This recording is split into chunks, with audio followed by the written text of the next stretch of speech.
अब नहीं बच पाएगा चीन और ना बच पाएगा पाकिस्तान। प्रोजेक्ट चीता मिटाएगा दुश्मनों का नामो निशान। दोस्तों, चीन अपनी अंतरिक्ष क्षमताओं को बेतहाशा बढ़ाकर दुनिया को खतरे में डाल रहा है। वो ये सोच रहा है कि वो इससे भारत को मिटाने के मंसूबे में कामयाब हो जाएगा, लेकिन चीन को भनक तक नहीं लगी और टीम मोदी ने प्रोजेक्ट चीता लॉन्च कर दिया है। ये मिशन चीन की चटनी बनाने के लिए तो काफी है ही, आतंकिस्तान का काम तमाम करने की कुव्वत भी रखता है। क्या है ये मिशन चीता और मोदी ने कैसे और कब इसे लॉन्च कर दिया है, आपको वीडियो में आगे तो ये बताएंगे ही, लेकिन इन सवालों का जवाब जानने के लिए आप वीडियो को पूरा जरूर देखिए, वो भी बिना स्किप किए हुए।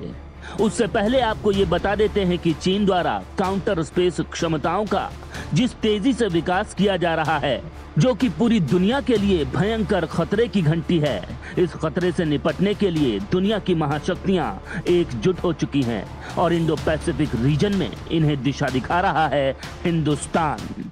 जी हाँ दोस्तों, हिंदुस्तान की ओर उठने वाली हर बुरी नजर को ठिकाने लगाने का जो मिशन भारत के प्रधानमंत्री नरेंद्र मोदी ने शुरू किया है, उसने जिनपिंग की नींद हराम कर दी है।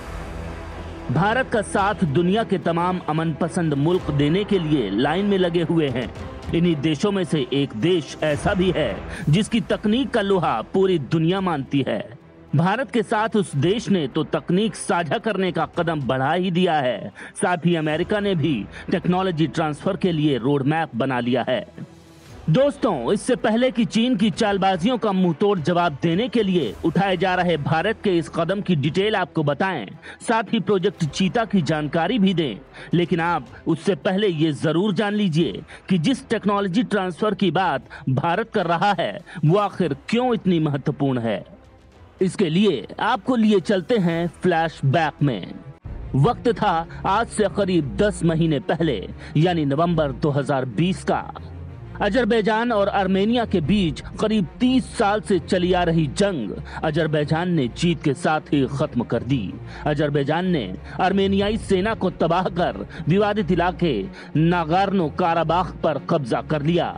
अजरबैजान ने 3T यानी टेक्नोलॉजी, टैक्टिक्स और तुर्की के दम पर यह जीत हासिल की थी।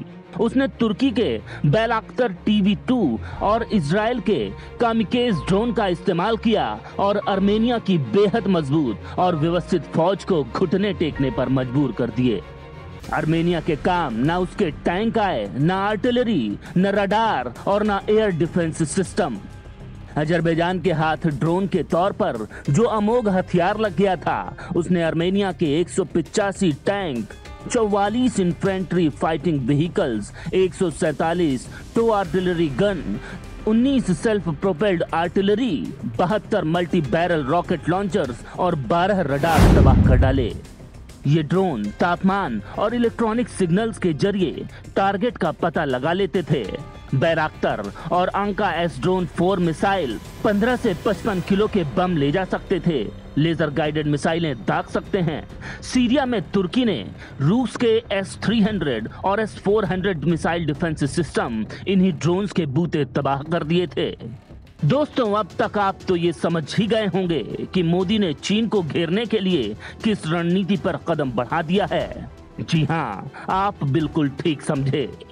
भारत ने इजराइल से 4 नए हेरॉन TP ड्रोन खरीदने के सौदे को अंतिम रूप दे दिया है। ये ड्रोन शुरू में निगरानी और टोही मिशन में इस्तेमाल किया जाएगा, लेकिन असल में ये प्रोजेक्ट चीता के तहत भारत के दुश्मनों को जलाकर राख करने का काम करेंगे। हिंदुस्तान आने के बाद इन हेरॉन ड्रोन्स को दुश्मन का नामो निशान मिटाने के लिए, हमले करने के लिए मिसाइलों से लैस और अपग्रेड किया जाएगा। दरअसल चीन ने जिस तेजी से पूर्वोत्तर के हाई एल्टीट्यूड रीजन में अपनी फोर्स का जमावड़ा लगाना शुरू किया है, उससे भारत की सिक्योरिटी एजेंसियां बेहद अलर्ट हो गई हैं। वो चीन की किसी भी साजिश का जवाब देने के लिए दिन रात एक किए हुए हैं। प्रोजेक्ट चीता भी इसी कड़ी का ही हिस्सा है। प्रोजेक्ट चीता के तहत खरीदे जाने वाले हेरॉन ड्रोन इस साल के अंत तक भारत को मिलने की उम्मीद है, यानी सिर्फ 2 महीनों के भीतर। सूत्र बताते हैं कि पहले भारत दुश्मन का काल माने जाने वाले इन 4 ड्रोन्स को इजराइल से किराए पर लेने वाला था, लेकिन मोदी ने इससे एक कदम और आगे बढ़ाते हुए भारतीय सेना को और मजबूत बनाने के लिए इन ड्रोन्स को खरीदने का ही फैसला कर लिया। दोस्तों, ये जानकर आपका सीना भी फख्र से 56 इंच का हो जाएगा कि जब प्रोजेक्ट चीता को अंतिम रूप दिया जाएगा और हेरॉन ड्रोन्स भारत को मिल जाएंगे तो सेना, नौसेना और भारतीय वायुसेना की शक्ति बेतहाशा बढ़ जाएगी। इतना ही नहीं, इन ड्रोन्स को सिर्फ सर्विलांस और टोही मिशन के लिए ही अपग्रेड नहीं किया जाएगा, बल्कि इन्हें एडवांस सैटेलाइट कम्युनिकेशन और सेंसर्स के साथ भी अपग्रेड किया जाएगा, ताकि ये हवा से जमीन पर मार करने वाली मिसाइलें और लेजर गाइडेड हथियारों से लैस होकर दुश्मन के माथे पर सटीक निशाना लगाकर उसे जहन्नुम का रास्ता दिखा सकें। आपको ये जानकर ताज्जुब होगा कि इस तरह से अपग्रेड किए कुछ हेरॉन ड्रोन्स की रेंज 1000 किलोमीटर होगी और ये एक बार उड़ान भरकर 24 घंटे तक हवा में रहकर दुश्मन के ताबूत में मौत की आखिरी कील ठोकने का मिशन पक्का कर सकेंगे। अब चीन को भारत करेगा चारों खाने चित्त। आर्मेनिया अजरबैजान जंग का रिजल्ट दोहराएगा हिंदुस्तान। इंडिया के जंगी बेड़े में ड्रोन्स का बादशाह हेरॉन। इतना ही नहीं, भारत अमेरिका से 30 MQ-9B high altitude long endurance यानी HALE सशस्त्र ड्रोन खरीदना चाहता है, यानी जल, थल और वायु सेना के लिए 10-10 ड्रोन्स। मोदी सरकार ने इसकी कुल लागत $3 बिलियन को भी चुकाने का फैसला कर लिया है। पिछले हफ्ते प्रधानमंत्री नरेंद्र मोदी ने जनरल एटॉमिक्स के CEO विवेक लाल से मुलाकात की, जिनकी कंपनी सशस्त्र लड़ाकू ड्रोन बनाती है। सूत्र बताते हैं कि सौदे पर मुहर लगने से पहले अमेरिका के साथ तकनीक हस्तांतरण के पहलू पर और चर्चा होगी। इस बीच नौसेना पहले ही हिंद महासागर में निगरानी के लिए जनरल एटॉमिक्स से 2 MQ-9B सी गार्डियन ड्रोन लीज पर ले चुकी है। आपको बता दें कि दुश्मनों से लोहा लेने के लिए भारतीय सेना लगातार अपने ड्रोन जखीरे को बढ़ा रही है। इन ड्रोन्स में सर्विलांस और नेविगेशन ड्रोन्स के साथ ही काउंटर ड्रोन सिस्टम यानी वो ड्रोन्स भी शामिल हैं जो जरूरत पड़ने पर दुश्मनों पर मौत बनकर टूटने का मादा रखते हैं। मोदी ने इसके लिए स्वदेशी कंपनियों को खासा तरजीह दी है। 2 भारतीय फर्म्स रैटे एम्फ्रिक और न्यू स्पेस टेक्नोलॉजीज से भारत 200 ड्रोन सहित कई बेहद छोटे और मिनी SUV स्वदेशी रूप से खरीदने जा रहा है। इसके साथ ही सेनाओं को ऐसे ड्रोन्स भी उपलब्ध कराए जा रहे हैं जो बेहद ऊंचाई वाले इलाकों में 10 किलोमीटर के दायरे में 20 किलोग्राम वजन तक का सामान भी ढोकर ले जा सकेंगे। इस महीने की शुरुआत में सेना ने 100 से ज्यादा विस्फोटक ले जाने वाले ड्रोन स्काई स्ट्राइकर की खरीद के लिए कॉन्ट्रैक्ट पर भी साइन किए थे, जिसका निर्माण बेंगलुरु स्थित इजराइल के एल्बिट सिस्टम और भारत के अल्फा डिजाइन मिलकर कर रहे हैं। इतना ही नहीं, सेना ने इस साल की शुरुआत में ऊंचाई वाले क्षेत्रों में निगरानी के लिए स्विच UAV खरीदने के लिए आइडियाज फोर्स के साथ $20 मिलियन का कॉन्ट्रैक्ट भी साइन किया था। कुल मिलाकर मोदी ने सेनाओं को इमरजेंसी फंड से 500 से ज्यादा ड्रोन्स खरीदने को हरी झंडी दे दी है, ताकि LAC के आसपास बढ़ती चीन की चालबाजियों को ठिकाने लगाया जा सके।